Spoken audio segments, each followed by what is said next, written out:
소고기 고추장 비빔밥, 해물 비빔밥, 달고기 비빔밥. 제가 지금 얘기하는 게 집밥이냐고요? 아닙니다. 집밥을 그대로 옮겨놓은 듯한 이 메뉴들은 바로 전투식량입니다. 최근에 나온 전투식량들은 밀키트와 비교해봐도 손색 없을 정도로 품질이 매우 높아졌다는데요. 과거 6.25 때만 하더라도 이런 것들이 없어 주먹밥이 곧 전투식량이던 것과 달리 지금은 물이 없어도 발열팩으로 데워 먹을 수 있는 시대가 온 것입니다.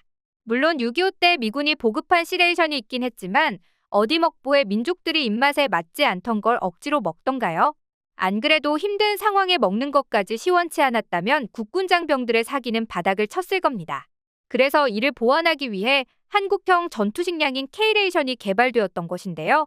그런데 얼마나 맛있었던지 다른 나라의 전투식량과 한국의 전투식량을 비교하는 영상에서 한국의 전투식량은 그야말로 극찬을 받고 있었는데요. 무슨 일인지 자세히 알아보시죠. 전쟁에서 가장 중요한 것은 무엇이라고 생각하시나요? 최첨단 무기, 많은 수의 병력? 물론 이것들도 중요하지만 결국 전쟁이라는 것은 사람이 하는 것이기 때문에 군인들의 군량이 제일 중요합니다. 그리고 이 군량은 전투식량이라고 말할 수 있죠. 전투식량은 전투 중 군인들이 효과적으로 허기를 채우기 위해 만들어진 것으로 중세까지는 전투식량의 중요성이 그다지 부각되지 않았다고 합니다. 그래서 어느 나라건 이 시기에 군인들은 휴대하기 쉬운 육포, 견과류, 비스킷들을 주로 먹었죠. 그러다가 전투식량 보존을 어떻게 하면 오래 보존할 수 있을까에 대해 고민을 하다가 니콜라스 아페르의 개발로 통조림이 개발됩니다. 하지만 오래 보존하는 방법을 알았으니 이제는 단순히 허기를 채우는 것을 넘어서서 맛있는 전투식량을 먹고 싶다는 생각이 스물스물 올라오게 되었죠. 그러다 보니 전투식량도 상당한 변화를 겪었는데요. 그 중에서 가장 눈부시게 발전한 것이 바로 한국의 전투식량 K레이션입니다. 과거에는 미군의 전투식량인 A레이션, B레이션, C레이션 등 세 종류로 구성돼 있었는데요. 냉장시설이 완비된 곳에서 사용하는 신선식품 A레이션, 취사 장비는 있지만 냉장시설이 없을 때 먹는 통조림 형태의 B레이션, 취사가 불가능한 지역에서 먹는 즉석식품 C레이션. 이 중에서 한국군들은 월남쌀로 밥을 짓고 C레이션으로 찌개나 국을 끓여 먹었다고 합니다. 물론 C레이션에 질려버린 일부 장병들은 추수가 끝난 밭에서 그 매운 베트남 고추를 따서 섞어 먹기도 했다는데요. 이렇게 잘 버티나 싶었지만 문제는 새로운 곳에서 터져버립니다. 바로 전투식량을 하와이에서 일본인들이 만들어 납품한다는 사실을 알게 된 것인데요. 이를 용납할 수 없었던 한국 군인들은 정부에 국산 전투식량을 개발해달라고 요청한 것이죠. 결국 14개 업체를 동원해 7개월간의 노력 끝에 1967년 3월 드디어 미군 검증을 통과한 제품이 나왔고 첫 한국형 전투식량에는 김치, 멸치 파래 무침, 돼지고기 조림, 소고기 조림, 오징어 조림, 꽁치 조림, 두부전, 콩자반, 장조림, 소시지 조림 등의 반찬 10종과 그 외 인삼차, 가루고추장, 설탕, 소금, 껌, 담배, 휴지, 성냥 등의 부속품도 포함한 최초의 한국 전투식량이 나오게 된 것이죠.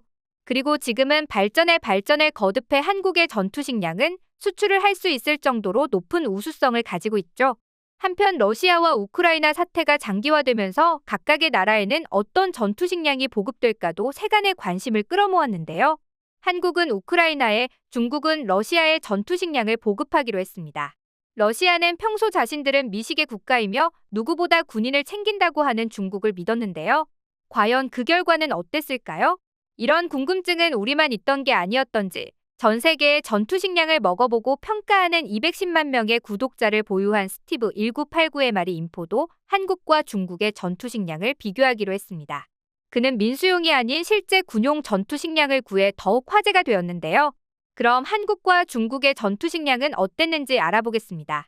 이건 중국 인민해방군 14명 자체 발열 개인 전투식량입니다. 무게가 81파이브지에 1171칼로리네요. 20g짜리 메인 메뉴 2개가 들어있는데 돼지고기 볶음면과 치킨 카레 볶음밥입니다. 절인 채소와 분말 음료수도 있어요. 단백질 40g, 지방 3파이브지, 탄수화물 17스리지. 한번 뜯어서 내용물을 보겠습니다. 굉장히 편리하네요. 자체 발열팩이 들어있어서 조리하기에는 더 편리해요. 이게 분말 음료수와 절인 채소인가 보네요. 봉투에 알맞게 물을 붓고 발열팩을 사용하면 됩니다. 그 다음으로는 대한민국 국군 즉각 취식형 전투식량 이식단입니다. 중량은 900g인데 열량은 1224칼로리 밖에 되지 않아요. 크기가 커 보여도 끝만 잡아당기면 자체 발열이 되고 내용물 전체가 바로 조리되는 큰 장점이 있습니다. 주 메뉴는 햄볶음밥이네요. 열어보니 포크와 숟가락, 작은 종이식판, 초코볼까지 있군요. 100g짜리 아몬드 케이크, 볶음김치, 소시지와 양념 소스가 함께 있는 70g짜리 팩 등 구성은 다양한데 음료수는 없군요. 일단 중국 전투식량을 조리해 보겠습니다. 물을 넣고 15분이 지났으니 한번 열어보겠습니다. 이젠 한국 전투식량을 데워볼게요. 발열팩에 넣을 때 볶음김치도 함께 데우는 것 잊지 마세요. 열어보니 바로 먹기 힘들 정도로 뜨겁네요. 발열이 정말 잘 됐습니다. 다시 중국의 전투식량으로 돌아와 볼게요. 근데 냄새가 좀 이상한데요? 마치 채소가 썩은 듯한 냄새. 열어보니 손대기 싫을 정도네요. 냄새가 굉장히 역해요. 저는 중국 전투식량에서 거부감을 느끼는 게 벌써 세 번째거든요. 와우, 돼지고기가 녹색이네요. 옛날에는 영상을 위해 먹긴 먹었는데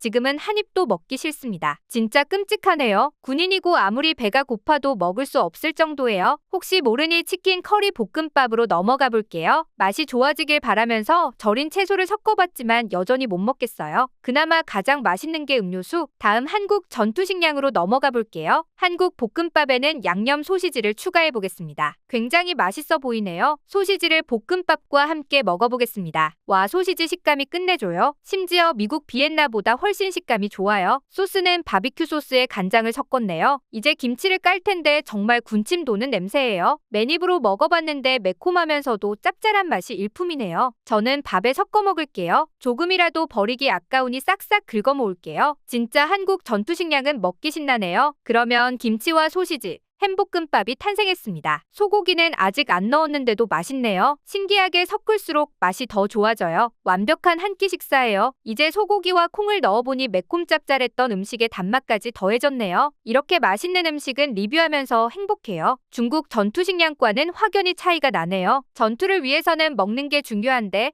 한국 전투식량을 먹은 군인과 중국 전투식량을 먹은 군인들의 사기 차이가 어마어마하겠네요. 여기까지가 그의 리뷰였습니다. 솔직하면서도 담백한 그의 리뷰에 많은 외국인들도 댓글을 어마어마하게 남기며 한국 전투식량에 대해 관심을 가졌는데요. 그럼 대체 어떤 댓글들을 남겼는지 짧게 살펴보도록 하겠습니다. 저는 한국에 있는 미국 주둔지에서 카투사로 복무했었습니다. 훈련을 받으러 가는 기차에서 이걸 먹었던 기억이 납니다. 그때 우리는 모두 한마음 한뜻으로 환호성을 질렀죠. 한미동맹을 위해 봉사하고 기여할 수 있어서 큰 영광이었습니다. 와, 솔직히 한국 전투식량에 큰 기대를 안 했던 것이 사실인데 언제 이렇게 발전한 거야? 특히 발열핫팩은 너무 신기하다. 그동안 스티브가 했던 전투식량 리뷰 중에 제일 먹고 싶은 음식이었다. 역시 멋진 문화를 가진 훌륭한 한국인들, 특히 한국이 군인들에게 최고의 음식을 제공하기 위해 노력하는 모습이 감동적입니다. 다양한 반찬을 모두 합친 메인 요리는 가장 멋진 식사 중 하나일 것이다. 한국과 중국 전투식량을 비교하다니 너무해, 스티브. 한쪽이 너무 비교되잖아. 이처럼 한국과 중국의 전투식량 비교와 그에 대한 해외 반응까지 알아봤는데요. 앞으로도 한국의 전투식량이 더욱 발전을 해 나라를 위해 힘써주시는 국군 장병들에게 도움이 되길 바라며 오늘의 영상 마치겠습니다.